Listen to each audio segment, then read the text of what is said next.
natin na hindi lahat ng tinatanim tumutubo. At hindi lahat ng tumutubo ay nagbubunga. At hindi lahat ng bunga ay napapakinabangan.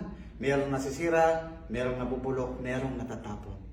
Kaya naman sa ating pag-aaral, merong nauna sa atin, merong napopromote na mas nauna. Huwag tayong malungkot mga kasama, sapagkat bahagi ng pag-unlad, bahagi ng success ay ang pagdaan sa iba't ibang mga karanasan. At dapat maunawan natin kung nasan tayo at ano yung mga bagay na dapat natin gawin. Sinabi ng Apostol Pablo sa Pilipos, Kabanatang 3, 13 hanggang 14. Mga kapatid, hindi ko pinapalagay na nakamit ko na ito, ngunit isang bagay ang ginagawa ko. Nililimot ko ang nakaraan at sinisikap na marating ang layuning nais kong makamtan. Nagpapatuloy nga ako patungo sa hangganan upang makamtan ang gantimpala ng pagkatawag sa akin ng Diyos sa pamamagitan ni Kristo Jesus, ang buhay na hantong sa langit. Pilipos, Kabanatang 3, 13 hanggang 14. Mga kapatid, magpatuloy tayo, huwag tayong susuko.